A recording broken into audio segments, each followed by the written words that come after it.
watching. I've been all about soccer today. Wrong sport. Been all about football. So my nephew got me for calling it soccer this morning. He corrected you for calling it soccer? Yeah, I was like, we're in America. It's fine. I was to say, you know where the word soccer comes from, right? I do not, but Okay, so this is actually a really interesting story. So, football is the word football, and the reason that we use it for American football and all these other reasons is that you play the game on your feet. It's not because you kick the ball.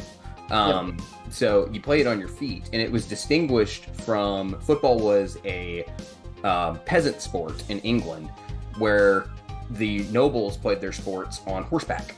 So we played on our feet as peasants. So how that worked is that almost any sport could be called football. Soccer, as it was known, or is still known even today, but it just doesn't go by its full name, is association football. So association was shortened to SOC and SOC, and then SOC became soccer. And so it was invented in England, and they called it soccer for a really long time, as well as football. But soccer was to distinguish it from rugby and other sports that were also considered football. But soccer became the primary football. So in Europe, it just became football. Whereas in the United States, we had football and we had association football that we call by the slang term soccer. So that's how we became, using the word soccer. And we're not the only country that uses soccer. I know that there's this thing, it's Americans are the only ones who say soccer, but almost every country that has another form of football that's popular, Australia has Australian football. They use soccer. They use the word soccer. Canada uses soccer. Several countries around the English-speaking world use soccer, and then there are countries that just have their own word for soccer. That has nothing to do. It's not football. It's not the Italians have some word that means to kick, and that's it's calico or something like that. I can't remember how it goes, but it starts with a C. But yeah, the Italians have their own word. So there's a huge etymology story behind how we use the word soccer and everything else. It's a crazy complex history. Now that we're talking about it, didn't you make a tweet on our Hoops Southbound Twitter account? And we got into a big discussion. Now it's all coming back now. Yeah, that was during the World Cup, and trying to raise some interactions and things like that. When the Twitter account was first getting going. I'll definitely have to school him next Saturday if he decides to try and be a smart aleck at 8:00 in the morning. It's football, not soccer. Well, actually, well, let me little 9-year-old, let me put you in your place. Let me tell you why we as Americans are right. It's actually a really funny thing is when British people try to correct Americans about the word soccer, and they go, well, you invented the word, so we're just using it. Don't correct us. We'll use our dialect's terminology all we want to. And then they get really upset about it, which is just hilarious. How just ignoring of history they can be. Which, speaking of history, that actually is a good segue into the project that we're working on, that breaks down into the best schools by every state, where we examine all the history. That's going to be coming up at the end of the show. This is the Hoops Southbound Show. My name is David. Hey guys, it's Maddie.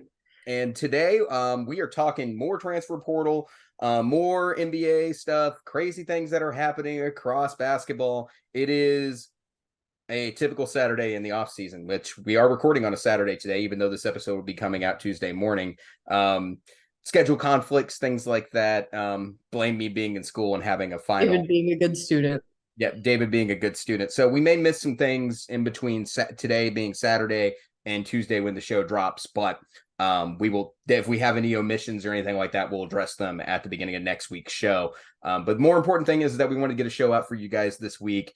So that was the important thing I felt anyway, Maddie, is getting the show out, and then I could go do some homework on what's going to be a very long 2 weeks of exam time for me.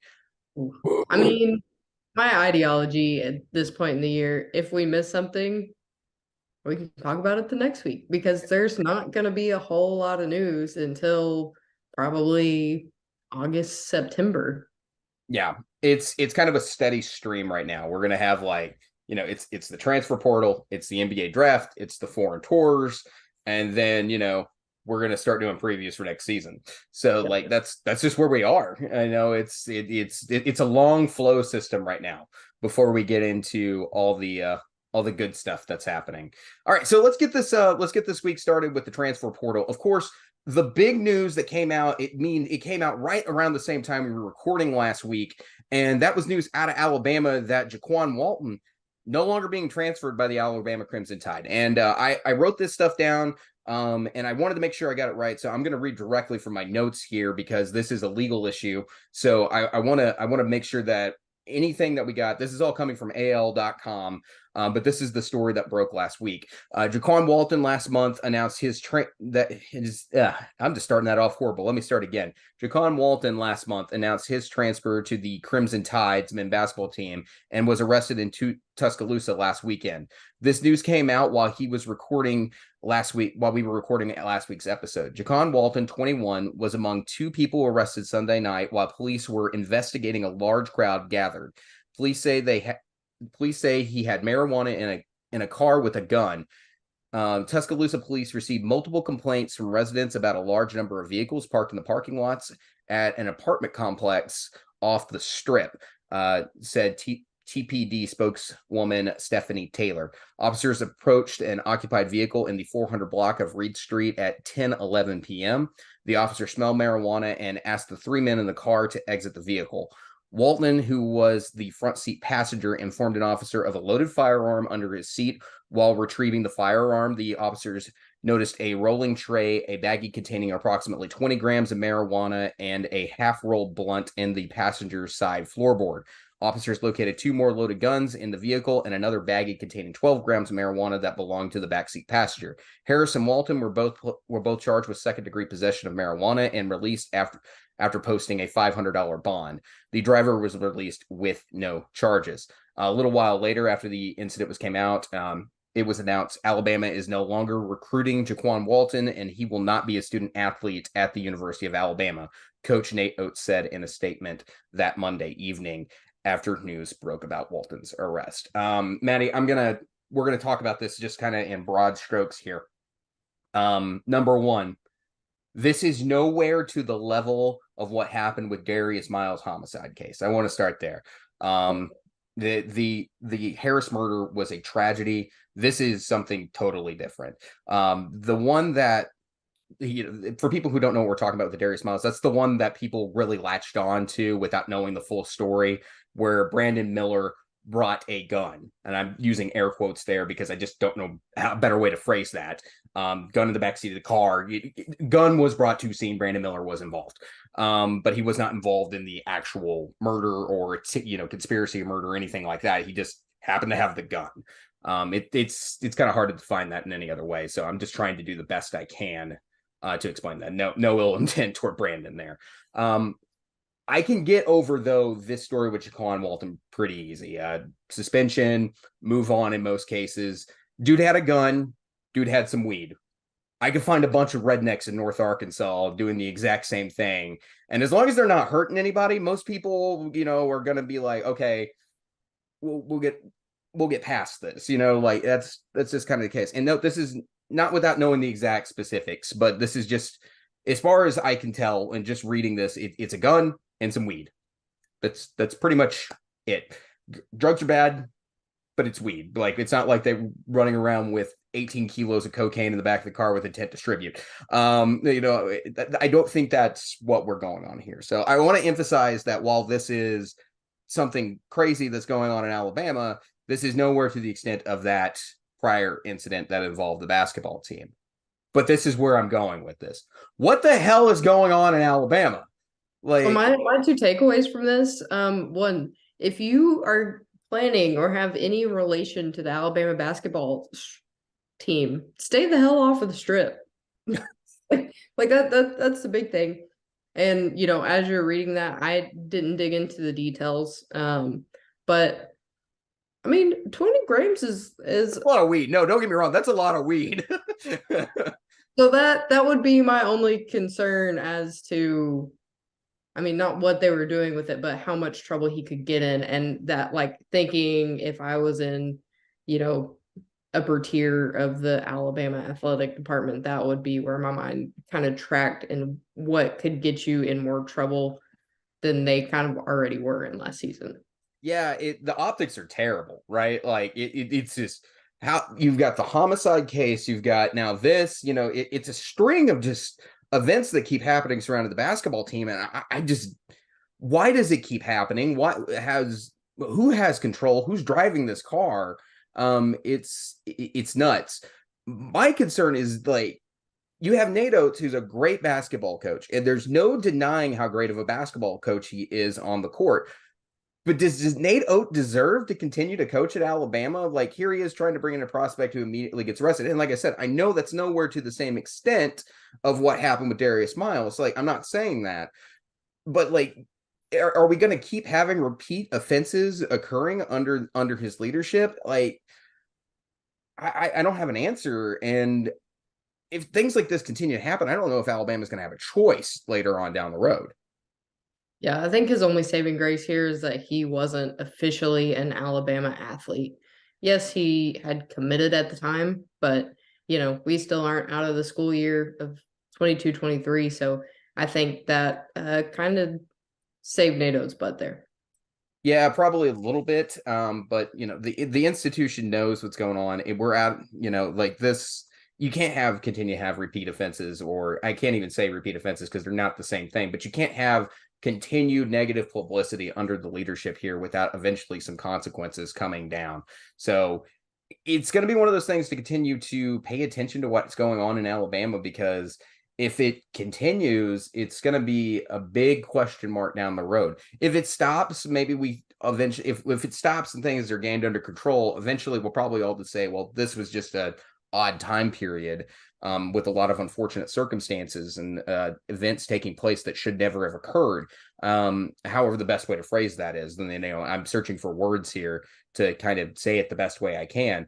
But moving on from that, if it continues to happen, it's a problem. If it finally stops, then I think things will be okay for Nate Oates. But I don't know what's in his contract, but like if you have continued negative press like this, or questionable legal issues that are happening around the team, I don't know what for cause is in his contract, but I would imagine that we're floating around that we'll float around that at some point.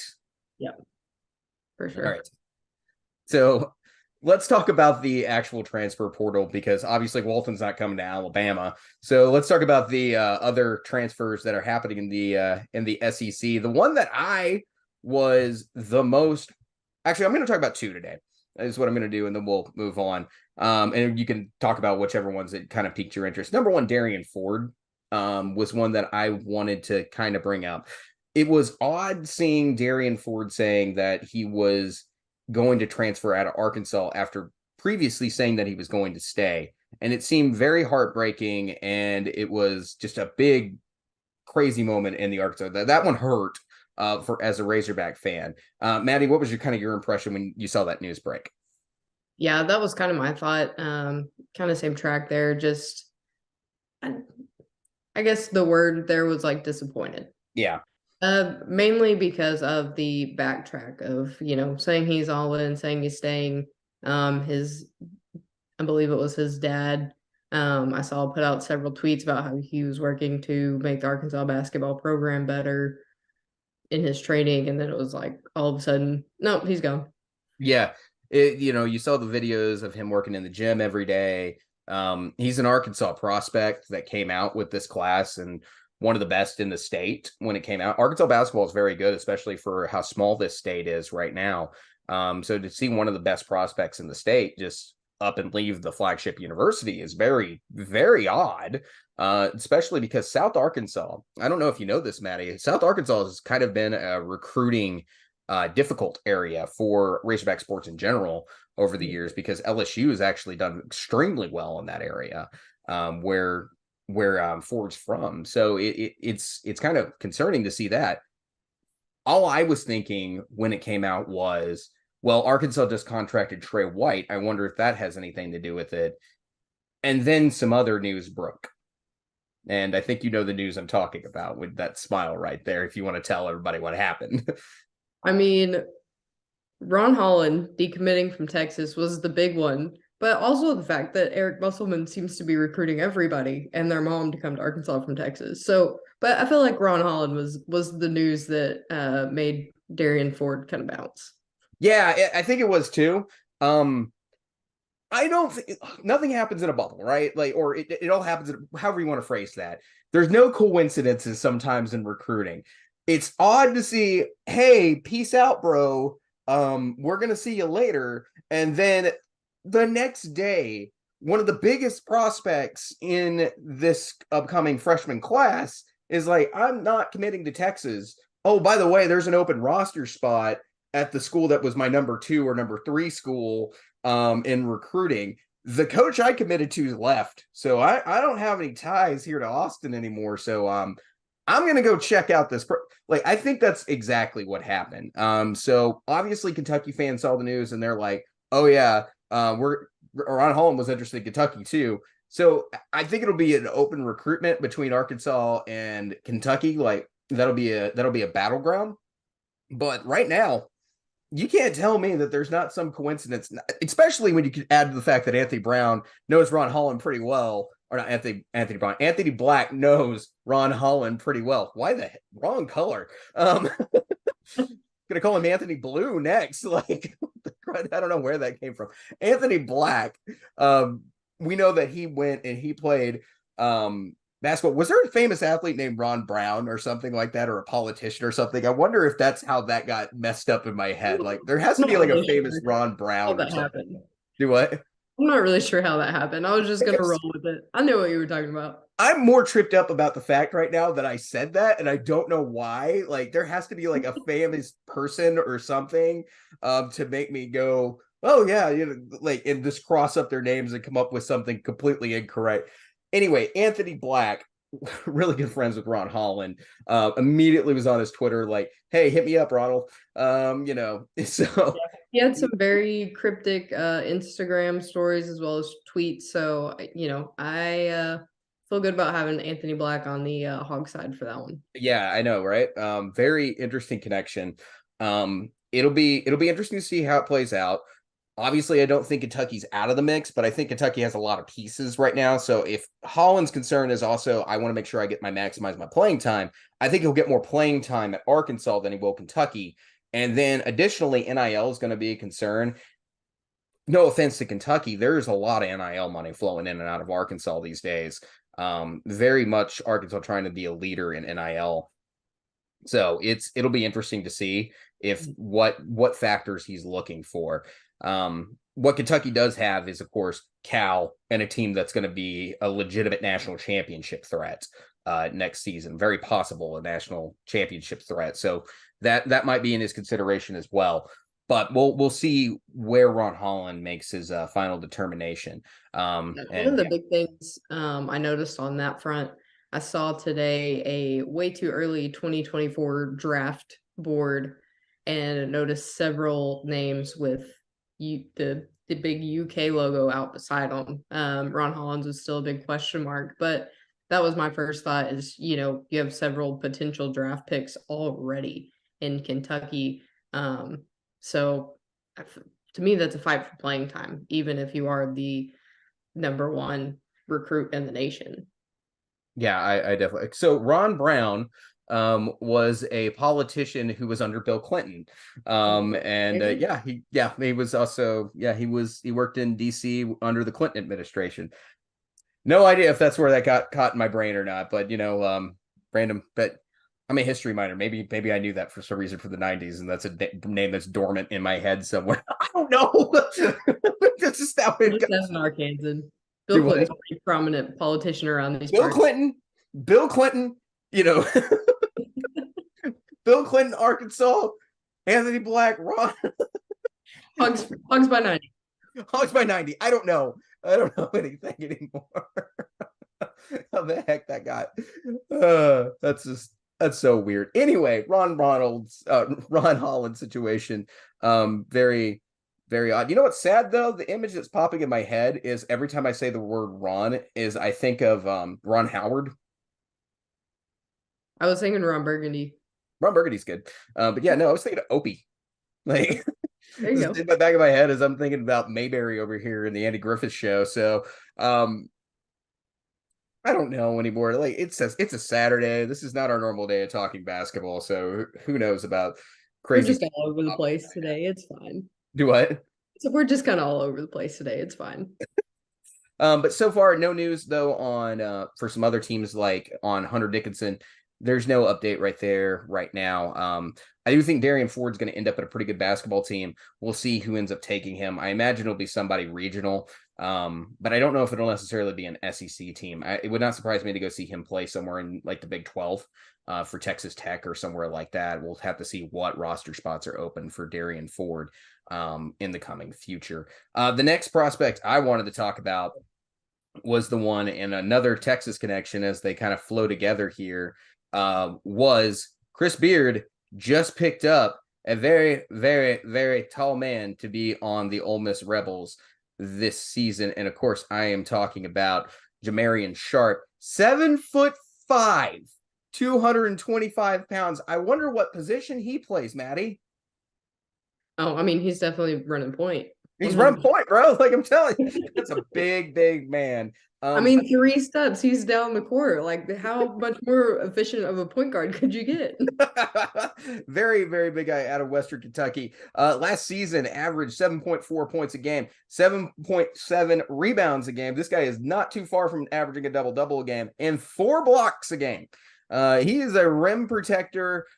Big guy. Thing is, the only thing that I think he's got really holding back is that, yeah, he may be 225, but he's 7'5". That's a lot of weight being dispersed across that entire body. May have a little bit of a Connor Nolan, or not Connor Nolan. See, this is what I'm talking about. My names are just getting messed up. Connor Vanover vibe there. A little bit on the lighter side for a big dude. Yeah, I see Chris Beard beefing him up a little bit, make those 7.7 Zaxby's chicken, rebounds, baby. screwed up to double digits. Yeah, Let's see. I can agree with that. He needs to add a little bit of weight. The Zaxby's chicken joke was something that we made about Connor Vanover. I think I talked to you about this. Is like, yo, Connor, you need to go to like Zaxby's and just go get the 5-finger plate every day, breakfast, lunch, and dinner, bro. Like, just eat all those calories. Any weight you can put on is on. Yeah, The put him the on the snacks, Zaxby's the diet. snacks meals in between. Go put that kicking chicken diet on, bro. It'll put some weight on you. Yeah, no, big dude, big rebounding factor, something that Ole Miss desperately needs. They needed it last year. They need it for this season. There's no 7-footers on this Ole Miss team, and the Theo was out of eligibility when Chris Beard got here, but that was your big center. Now you've got a replacement and an even bigger center coming in, almost 6 inches taller. So you got a big man coming in to help your team out next season. A lot of rebounds, a lot of points if you can hurl it up to him. Good basketball player, Western Kentucky, very good basketball team last season. So it'll be a helpful piece for Chris Beards, and I mean, we finally see movement out of Ole Miss. That's something that we haven't seen on a regular basis.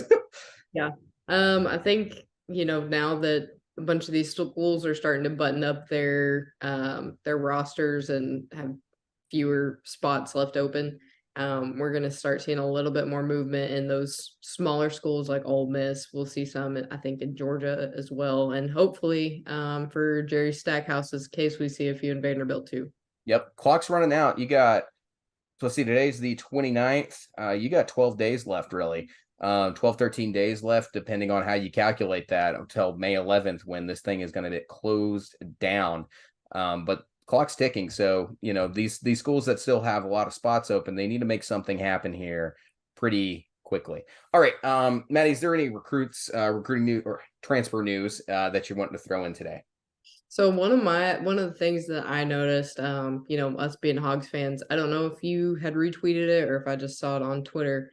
Somebody that is a fellow Hogs fan had tweeted a kind of interesting spin on Darian Ford and Barry Dunning Jr. that the only picture left on their account, like confirming people staying, was Jalen Graham.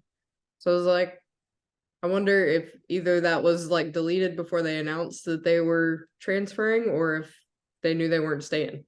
I don't know. Thought it was interesting. It's definitely cryptic. Of course, Nick Smith deleted a bunch of pictures off his Instagram. I don't know what these athletes are doing with their Instagrams and everything these days. It's kind of like rabbit ears, kind of like I sense danger. Something like that. Like, something's going on, and so they just start deleting things. I don't know. I don't know what these kids are doing. They're following too much of the Kevin Durant formula and freaking out about nothing. Well, no, so that was for the like official like Hogs like Razorbacks men's basketball account. Like Oh, okay. that they still had up was of Jalen Graham. It's interesting. Interesting. We'll see what the roster turnover's like. It's definitely chaos right now. We're definitely gonna have to wait to see if Jordan Walsh or Devo Davis come back. I do think Devo's coming back. I think Jordan's probably going into the draft. Those are my assumptions. I don't think there's a better route for Devo Davis. I think he's going to have to come back. Yeah, I think the only thing that Devo being Devo, as much as I love him, Yeah, I could see it being an ego thing where he's like, no, like I'm too good to keep playing college basketball, which I feel like as much as he loves Arkansas, that wouldn't be I don't an think that's the issue. case. But I can see him play overseas if the draft doesn't work out. But I think he comes back. I think he makes enough in NIL money here at Arkansas. I don't know the specifics of his contract. I'd have to go ask some friends about that. But I would imagine he makes decent enough money in the NIL to stay here in Arkansas for another year rather than going to play in the G League or in Europe. So those are just my initial impressions. I would rather go play, if I had a year left of eligibility, personally, I'd rather go back and play a year of meaningful basketball in college instead of a year in the G League. That's me personally. Now, if I was being drafted first or second round, I'm going. Like, that's just my thoughts, because give me that paycheck. Those are my opinions. But if you're just going to end up on a G League team, not knowing if you're ever going to make that movement up, and your destiny might lie over in France, give me another year of playing in front of big crowds in the SEC, especially in the age of NIL money. So that's just, especially when I got a coach who knows the NBA, and it can help me develop and give me everything that I've learned through the combine. So that's part of my impression of what's going on. Yeah, I feel like that's a solid point for Devo. Yep, I think that'll be closer to the case. All right, so a couple of things I want to touch on. There is a recruiting battle that is lighting up right now here in the SEC for the transfer portal, and that is for Matthew Cleveland out of Florida State. Right now, this is going to be a competitive one. His NIL value is $228K, according to On3, and there is about a 38.1% chance that he's headed to Auburn. Small forward, very good basketball player, but the other team who's also on the list here is with a 33% chance, according to On3, are the Missouri Tigers. So that's a player to pay deep attention to see where Matthew Cleveland ends up in the next couple of days and what decision he should make. Also scrolling down the list here, there's also, we're still waiting to hear if Joseph Girard, if he's going to be headed for Clemson or LSU. Those are still very much in the works. Very big conversation about the possibility of where he's going to go, which Tiger's best. And then also, we still have not heard from David Jones yet, or we have not heard from the Oklahoma State player Messiah Cease. He's still undecided right now, according to On3. It's kind of crazy right now. There's some good players still out there, still waiting for the response, but eventually we're going to see where they end up. So sit back, wait, see what the portal does. Yep, and like you said, we're getting close to closing time when it comes to the portal. I think it'll be interesting to see if anybody, kind of reverts back, jumps ship from the NBA draft. The many that are testing the waters and seeing how, if that happens sooner rather than later, what the transfer portal does in the last few days. We are, believe it or not, next week's episode will be our last episode before the portal closes. Yep. In 2 weeks, we're going to be talking about the final results. This week, we're just talking about the Stonewall that is coming up. and it's approaching fast. So we're not too far away from closing shop on the transfer portal. It's going to be happening here very, very soon. All right, when we come back, we've got a lot more to talk about today. Of course, we got some news that Auburn has made an announcement on who they're going to be playing next season. And then additionally, we know you've seen it, Auburn fans. We're very aware. We're going to be talking about the project that we've been working on here in the off season, where we're ranking the best basketball schools regardless of division in each and every state. And this week we are of course looking at the state of Alabama. We'll explain the methodology, how that all worked out, and how we came up with the results that we've been looking at. And then we'll tell you what the list is right after the break. Let's be honest, you're here because you love sports. We love sports too. And our friends over at Row One Brand love sports as much as we do. Row One Brand sells sports wall art, sports gift watches, and vintage apparel with ornamental designs created from real game ticket stubs and vintage sports memorabilia in their collection. If you want some vintage Golden State Warriors memorabilia, they have that too. It's a sports collector's dream website for anything sports related. Go over to row1brand.com to check out their great inventory. And when you use the promo code VSP15, you'll get 15% off any item on the whole site. That's code VSP15 for 15% off any item on the site. So click on the link below and go check them out. Row Run Brand, America's best vintage sports art, sports gifts. All right, and welcome back. And this will probably be the last couple of minutes that we have Auburn fans' attention who are listening to the show this week, unless they just want to actually listen to the project. I'm telling you, it's worth it. There's more to it than what you just see on Twitter and telling us that we don't know basketball. We see it. We know what's going on. Also, as always, please go out and support our sponsors. I need cable for next season. Need cable for next season so I can continue to watch basketball. All right, Maddie. Speaking of the Auburn Tigers, we now know one of the matchups for the SEC Big Ten Showdown, and it's going to be scheduled in Atlanta. The Auburn Tigers, they are set to play Indiana in Atlanta for the showdown. And Auburn was knocked a season ago for not playing a competitive non-conference schedule, but here they are playing a tournament team from last year in the Indiana Hoosiers. I think this is a pretty good matchup for Auburn and one that I'm definitely excited about. Indiana, very, very good team. What are your thoughts for the Hoosiers right now? I think it'll be an exciting matchup. I think for both fan bases, somebody with a little notoriety to kind of kick the season off. The one thing I kind of question is why Atlanta. But definitely more of a home court advantage for Auburn, isn't it? I was about to say not too far from Auburn at all. Indiana, they've got a little further of a trek, but with a historic school like that in a big city like Atlanta, they'll definitely have some people show up. But it should be a fun game, fun matchup, and a fun city.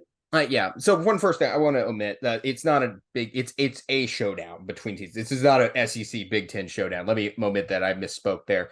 Again, it's Saturday and I feel a little weird. This is not when we normally talk hoops together.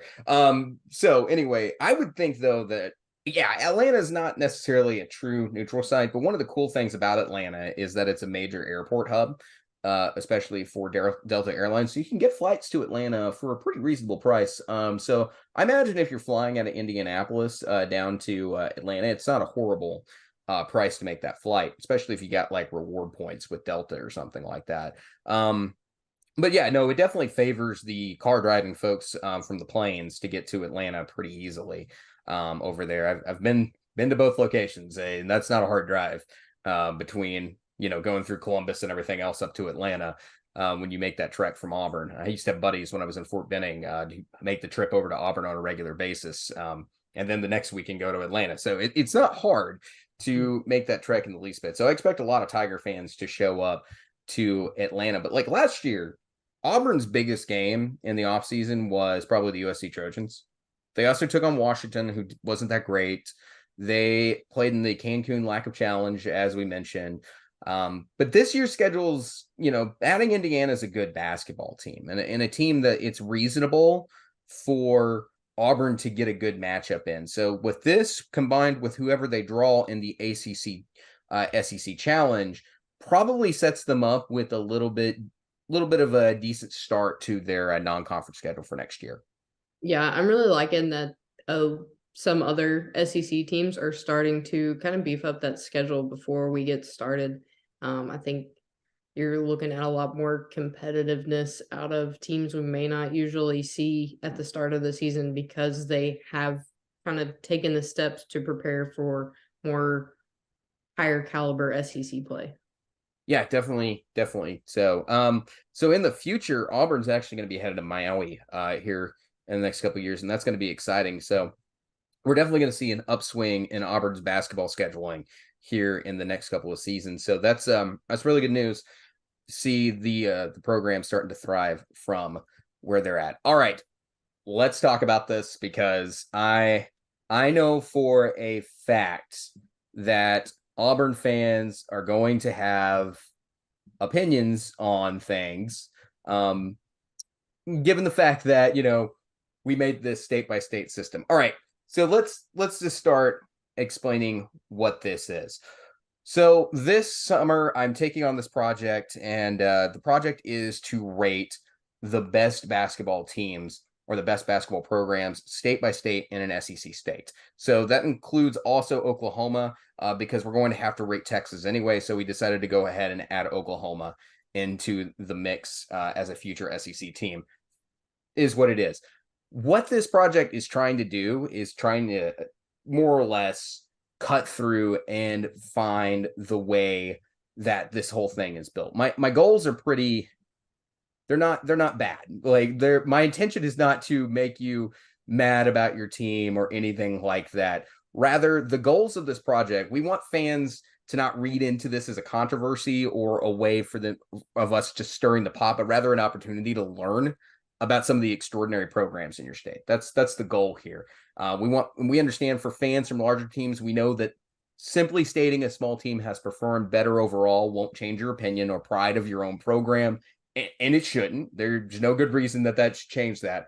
But rather, we want you to take this as a chance to learn about the smaller programs that you could be potentially a fan of in your own home state. So, in other words, don't get butthurt about this list. Like there's nothing in this list that you should get butthurt over.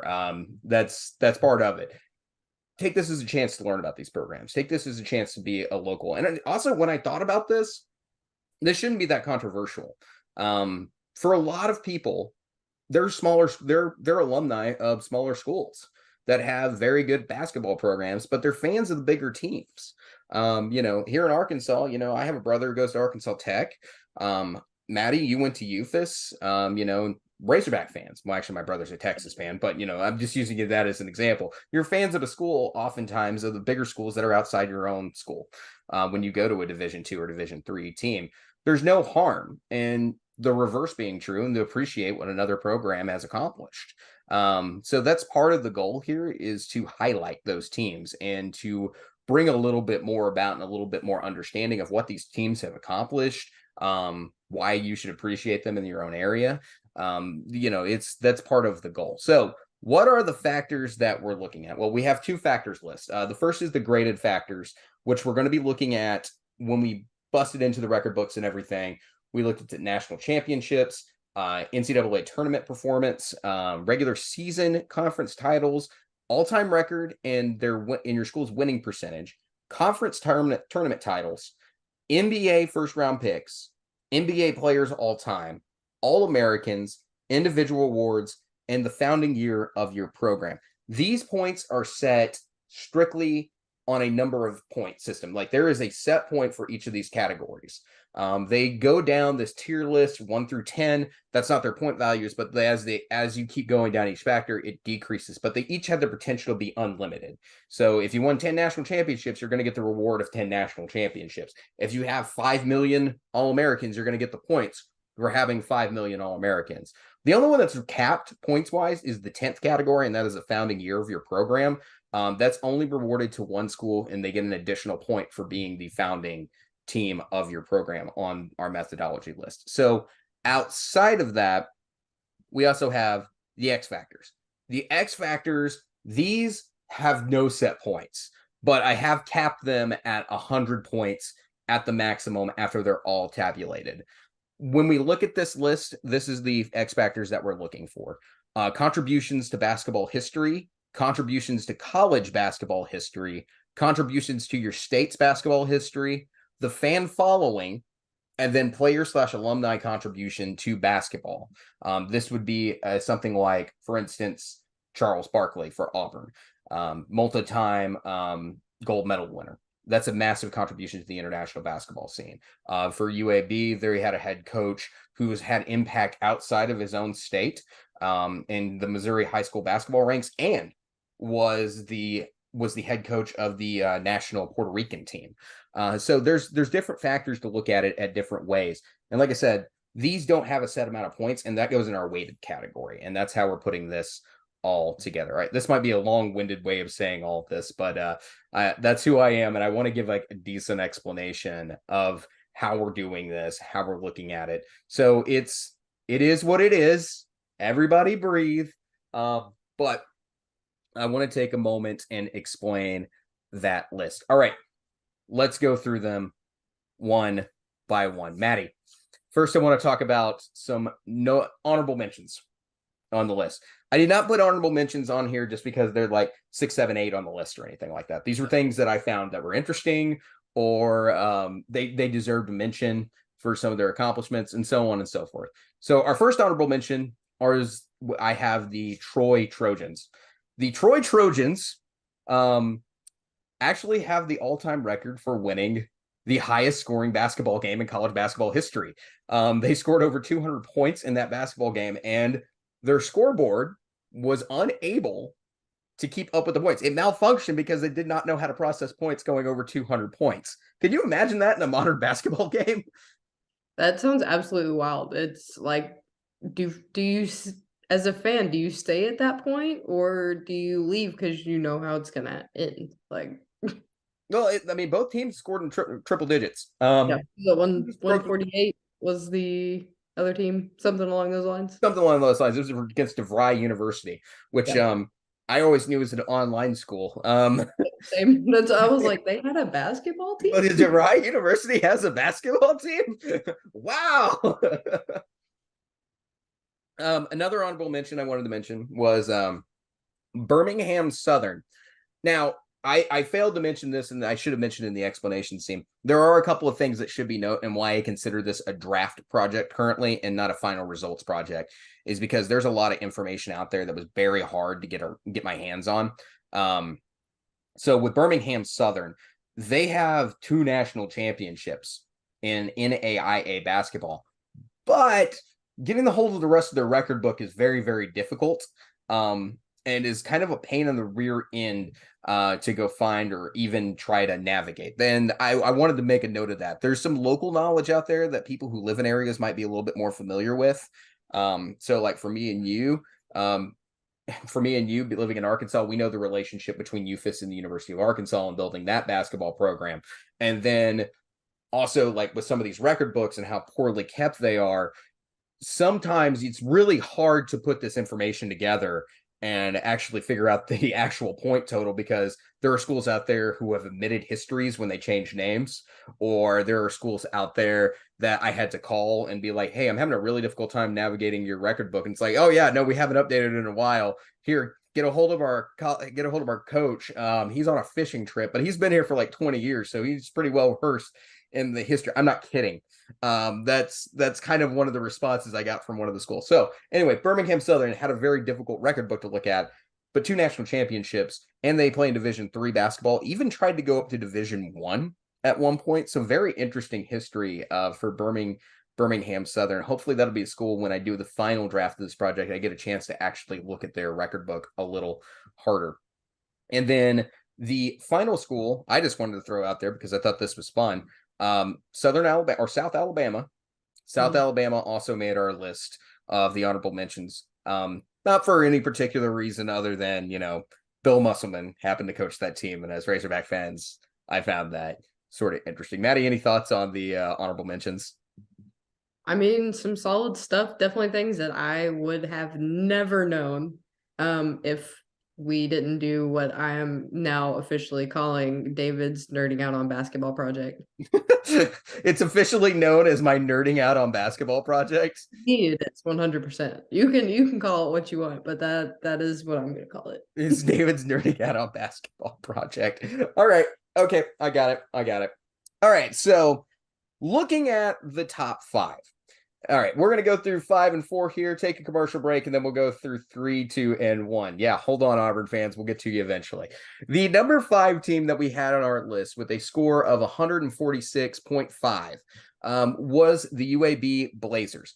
Yeah. I saw a comment on Twitter that was like, yo, how is UAB the number 5 team? Well, here's why. Very high winning percentage. They have the 30th amongst NCAA Division I teams with at least 40 seasons. So they have an outstanding win percentage. They have had 12 combined conference titles, and they have never had a coach in school history with a losing record. It's never happened. For as young as this program is, they have been absolutely dominant out the gate. With their program. It's outstanding. And then, as I mentioned, as one of their factors, the Puerto Rican national team and Missouri high school coaching connections that they've had through their for their team. It's been a great contribution to basketball, both inside and outside of UAB. And then additionally, several of their coaches have been spread across the SEC after leaving. You might remember one of those names as Razorback fans, Mike Anderson coached at UAB. There have been other coaches as well. UAB, very strong history. So I ended up giving them a weighted total of 40 on their points consideration. And then their raw score came out to 106.5, giving them the grand total of 146.5 points. The next team we have on our list was kind of probably our most controversial team. And I know Auburn fans are going to be like, we're the most controversial team. No. Let me tell you why this is the most controversial team. Alabama A&M, in modern terms, has not been an elite program by any means. But you would be shocked if you opened their record book and went back in time to find how good this program was going back into their history. You're talking about a team with a 70-year history, and a lot of us are fairly ignorant to it. If you go through, this is a team that has won their conference 11 times, 10 conference titles, and 4 Elite Eights in their past. Additionally, they are the team with the most conference titles out of the state of Alabama, who is a traditional HBCU. Very, very interesting history coming out of Alabama A&M.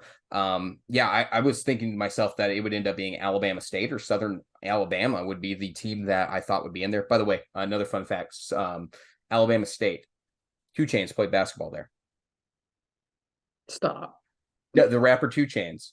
That is awesome. I had no clue. Yeah, that's my favorite fact so far. Yeah, no, we were sitting there drinking beer the other night. I was talking to my friends about the project, and we're going on, and I was like, thing I learned today: 2 Chainz played basketball at Alabama State.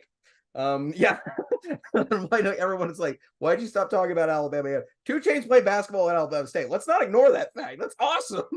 That is fantastic. Yeah, play basketball, Alabama State. But anyway, really interesting history for Alabama A&M when you look back at the past. Obviously today, Alabama A&M nowhere in the conversation as the very elite of the elite of the elite anymore. But when you look, if we're talking about a purely historic basis, it's really interesting. This is a really good team that deserves to be in the top 5 in Alabama's history when it comes to college basketball. And they also have a pretty good record book actually kept up for them overall. Historically, though, and today their winning percentage is down. That's why initially when I saw the was doing the data collection, I didn't think the points were going to amount. But they've also had several NBA players that have helped them out to raise that point up. And it was good enough to put themselves in 4th for our methodology. All right, let's take a quick break. And then Auburn fans, I'm going to answer how you ended up in 3rd. Everybody calm down, take a deep breath. We'll be right back. You know what I like? I like to be comfortable. I also love representing my favorite sports teams. And in the Clutch, I am able to have the best of both worlds. In the Clutch Apparel is your one-stop shop for all things sports. They have officially licensed gear from all your favorite teams and players from the NHL, MLB, NFL, and more. They have sports classic tees from yesteryear and beyond. Check out their full website in the link down below. When you enter the promo code Variety Sports, you get 10% off everything site-wide. Feel comfortable with your sports apparel and go over to their website now at intheclutch.com. And don't forget to use our code Variety Sports to get 10% off. I'm definitely using that as a talking point at dinner. 2 Chainz playing basketball at Alabama State. The best thing that I learned this week, it'll be pissed because my boss is going to be there too. He's going to be like, "That's what you learned this week?" I'm like, "Yeah." Here's some of the notes on him. He was a tough matchup. He was 6'5", 6'6" perimeter player. He didn't play inside at all. He could handle the ball very well, pass the ball very well. He was kind of a slippery guy. The little guy couldn't guard him, and the big guys couldn't stay with him. I love this. I absolutely love these notes. Another note, he was such a good dribbler. All the fancy moves, the street ball moves like they're doing now, he was doing 17 years ago. 2 Chainz can hoop everybody. Cool story. As always, please go out and support our sponsors. Let's get back to the list here. Maddie and I are having a lot of fun with 2 Chainz playing basketball at Alabama State. I just found out today he has a TikTok and he makes TikToks with his son. That's pretty awesome. I like 2 Chainz. If you need some like fun entertainment, like his son is hilarious. Like I think his son might be a better celebrity than him. He was talking about how he sneaks in his dad's room and steals his cologne. So he goes to school and the teachers tell him he smells good. That's awesome. He's gonna watch out for that one. The kid's got game. All right, let's talk about the Auburn Tigers ending up at third with a raw score of 180.4 and a weighted total of 40. I actually gave them a pretty good historic mark for their weighted total and their X factors, coming out to a score of 220.4. Look, it is not that Auburn is a bad basketball team. Auburn has got a pretty decent history. And by the way, I love the meme about blue blood, but like Auburn fans, you got to understand when I'm playing it back at you, I'm going blue blood ? It's to make you react. So it's the same way that you guys use it, is that like, oh, we're blue bloods. You're really just out there trying to make everybody mad. But like, you guys get mad when someone throws it back at you. I don't get it. But anyway, Auburn, pretty good history, 7 combined conference titles. They're the only Alabama school with the D1 Final Four. They have had 10 first-round picks, and they are the oldest, at least as far as I can find in the record books, the oldest program in Alabama when it comes to basketball. Very, very interesting out of the Auburn Tigers. They do, of course, have 2-time Olympic gold medalists. As an alumni, Sir Charles Barkley. Also played on the Dream Team. That's a massive contribution to international basketball, and which I counted into their X factors. And then additionally, before the SEC was founded, Auburn won a conference title in basketball. Maddie, any guess what conference that was? I'm assuming it's something Southern. Well, yes, it is something Southern. It is the Southern Conference, the SoCon, as it is referred to as today, with teams such as UNC Greensboro. Also, I believe who else is in the SoCon? I think Furman might be in the SoCon. SoCon, pretty good conference still today for a mid-major, low-end mid-major conference. But of course, Auburn back in the day was playing in that conference before they joined the SEC. So they do have one title predating the history of the SEC. It's a solid history. It really is. They were the first team that we had on our list to crack 200 with the weighted score. And they deserve to be in the top 3. Their history is just simply not deep enough compared to the teams that are above them in comparison when looking at them to go further than third. And, I think Bruce Pearl's got a great handle on the program, and they're going to do great things in the future. But as of right now, the history, when you look at the book overall, is not in the same ballpark as our number 1 team. So you got to understand the number 1 team is one of the best teams at their division in basketball. I'll be honest, when I looked at who we have as our number 1, just their list of accolades, jaw-dropping. I had no clue. Yep. It's crazy. And they're a Division 1 team now, so everybody looks at them, Auburn can beat that team. They have no problem beating that team. But their history, absolutely insane. Absolutely insane history for where they were at level-wise just a few years ago. All right, so the number 2 team we have on the list is the Alabama Crimson Tide. Big thing that Alabama had that weighted their point total was the 60% all-time win percentage. which we took into consideration. They have an outstanding basketball history when it comes to just simply winning basketball games. Very impressive them. They've also had 17 NBA first-round picks and 21 combined SEC regular season and tournament titles. It's a pretty interesting list. Auburn's good. Alabama's got some pretty incredible accolades when you look at their history. And that gave them enough for a raw score of 248.5 points when we did the math on that. Some of the X factors, though. This sounds cool. The Primo Peretta National Champions of 1930. Alabama has never been to a Final Four. That needs to be noted. And Alabama has never won a national championship. But they have won a Primo Peretta National Championship in 1930. What the heck is that? Well, I had to look that up and find out exactly what it meant. It's basically the same thing if you win a KenPom national championship these days. You just happen to be the number one team on this computer list system in KenPom. Primo was such the same way. They scored them out on a points total, and they were like, this is your national champion. There's no tournament involved, just these are the national champions, because thus the math saith so. Statistically speaking, they are the best. Yeah, no, and they won it in 1930. I think that's an interesting era of basketball when you consider that pre-World War II, we were trying to figure out something like KenPom, more or less, to tabulate these teams. I thought it was kind of interesting. I'd have to dive more into that to explain it, but like just my brief reading, that's kind of what it was. It was kind of a poll championship. So, the same way that Alabama has so many national championships prior to the bowl era, or when we claim national champions before the bowl games, the AP used to declare the national champion of football. It's the same kind of thing. There just was no postseason to declare them the national champion, or there was a postseason, but they declared it beforehand. So they were like, Alabama's number one. They win national champs.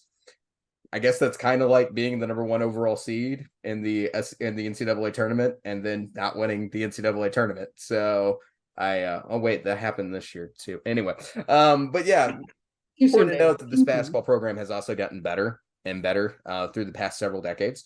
And there's going to be a Kentucky tie, not for Kentucky itself, but for the history of Alabama and the state of Kentucky. That's going to come up when we do the Kentucky one with Transylvania is the name of the university there. Alabama had a player, or when Bear Bryant became the athletic director at Alabama, he reached out to Adolph Rupp and got a recommendation on who they should hire as their new head basketball coach. That basketball coach came from Transylvania, another school in Kentucky. Really changed the course of Alabama's program. So that'll be definitely weighed in the X factors when we come up to them. But grand total for Alabama and their score was 278.5. Maddie, I know you've seen who the number one team is, but what is your surprise story like so far out of this list? Other than the number one team? Other than the number one team. And other than the 2 Chainz being a basketball player at a university. 2 Chainz? Come on, like this is fun. Come on, this is just a fun way to look at this. This is great. I love it. I was a little shocked. I thought UAB would be a little bit higher. I was too. I thought UAB was going to be stronger also. Yeah, I thought it'd be 4. But after everything that you showed me on Alabama A&M, I took the L. Took the L for UAB. I think there's some argument there, but there's a lot of history about like how do you factor certain things, I think. And there's just some things that we don't know how to quantify that. So you got to use your best judgment if you're going to try to turn it into a point value, because there's no way to just sit there and tabulate certain topics. Yeah. So for a school like Alabama A&M, it's a really interesting history. So that weighed heavily in their favor. But UAB, still a pretty good program, especially for how young their program is. It's not that old. So it's an interesting team and just how successful that program has been. But yeah, no, I was with you when I ran the numbers. I was like, I expected UAB to be 3rd or 4th. Did not expect them to be 5. Out of the schools that I was able to do research on, UAB was the first one that I looked at, and the fact that they never had a season under 500, as you mentioned, I was like, well, they're going to be higher on the list than everyone expects. Never had a coach under 500. Yeah. Yep. They've also upset some major teams as well throughout their history, which was one of the more fascinating ones. All right, so our number one team, I know people were like, All right, who the heck do you have as number one? Because like clearly the two schools, I think for most, by the way, I think for most SEC states, the flagship school is going to be the number one team, or one of the SEC teams are going to be the number one team. I think there's a couple like Arkansas, Kentucky, and Florida. I think those teams are probably going to end up being the number one in their states. However, certain states like Tennessee, Alabama, and some others, there's going to be some surprises on who's going to be the number one team. Which I haven't ran the numbers for Tennessee yet. I'm guessing on Tennessee. Like there's a school I have in mind that I think is going to pop up very close to the top, but we'll see how it goes. All right. So here's our number one. In first place, we have the North Alabama Lions. This is a Division I school now. It is no longer a Division I, but the North Alabama Lions are two-time national champions in Division II. They have the most Final Four appearances from any team in Alabama, and they have a 12 combined conference titles. Their X factors, they did make a jump to Division I in 2012, and they have now made the postseason, not the NCAA tournament, but another tournament within 5 years of making that jump. So you have sustained success on two different levels for the Lions. I'm not saying the Lions are going to go win a national championship in the NCAA tournament the next couple of years, but this is a prominent program. And when we ran the numbers, when we concluded all their All-Americans, all their conference titles, all their players of the years, coaches of the years, and weighed additional facts into their history, we came out with a score of 285.8, almost cracking 300. North Alabama, very strong history, probably one of the best Division II. They were one of the best Division II teams in Division II basketball. That's definitely a surprise, but the Lions, very good basketball team. Yeah, for sure. Yeah. All right. That's the list. That is the list. And that's who we got. Go check out these schools. Like, here's, like I said, one of the goals of this was to kind of make people aware of this, but like, go check out some of these Division II and lower end Division I teams and all the success and major history that they've had, because they are unique. They put in a lot of work for, teams that have low enrollment, low budgeting for athletics and things like that. Go out and support them, because like, you can be a fan of more than one team. You can go out and support Alabama and also be a fan of North Alabama, or, Birmingham Southern. Do what? Alabama A&M. Yep. Speaking of, next week, when we do Arkansas, one of our top 5 coaches are going to be stopping by to talk with us about his team when we run the numbers on Arkansas next week. So one of those coaches are going to come by and actually talk to us here on the show. You'll know later when we get closer to showtime who that's going to be, but it is from a school with a national championship. Wonder what school that is, Maddie. I just know there's a head coach coming on this show, and his school has won a national championship in the past. I mean, what can I say? Are we still counting this as year one, year two? We're just starting to do some big things, David. It was funny trying to reach out for some of these histories, so it was a lot of fun. All right. Obviously, we'll be back next week talking more transfer portal, NBA news, and all that good stuff. But, we'll see what the next week holds ahead and everything else. I'm going to go let Maddie eat dinner because she's got dinner reservations at 6:30 tonight somewhere in Fort Smith. Maddie, where are you going to eat dinner at? It's actually Van Buren. We're going to the Vault. The Vault? I've never heard of the Vault. I'm not from. So it's actually in, it's an old bank. It's that they've converted into a restaurant. It's a pretty cool place, but one of my best friends, her daughter had surgery yesterday. She's finally feeling up to getting out and about. So we're going to go have dinner, kind of celebrate a successful surgery, and hopefully get all healed up before basketball season starts. Because we may see her playing on the Lady Razorbacks in a couple years. That's pretty cool. Yeah. The Vault, go check it out. I think it's free advertising from us tonight. But yeah, sounds like a good dinner to me. I'm going to go have leftover Loaf and Joe's for my dinner tonight while I study for finals. I'm a little jealous. I'm not going to lie. Loaf and Joe's is awesome. Ranch style chips. So good. So good. I used to buy those you could buy the pound bag. Mm-hmm. Every time we go to the lake, we'd stop at Loaf and Joe's and get the pound of ranch chips, and they would be gone between all of my family by the time we pulled back up to the dock. Yeah, be a lot of fun. All right. We will catch everybody next week. Please go check out all of our shows on VSN, including we have great content right now. We're out for the NBA playoffs, the NHL, Stanley Cup chase, and every other thing you could want, including our NFL draft coverage, which, you probably, that's happening right now, but go back and watch. Learn a little bit. And just go back in time, learn a little bit of these players. All right. Anyway, but yeah, there's a ton of coverage out there. coming out from GSN. Please check out the YouTube channel. Please go support our sponsors and everything else. We will see you guys next week.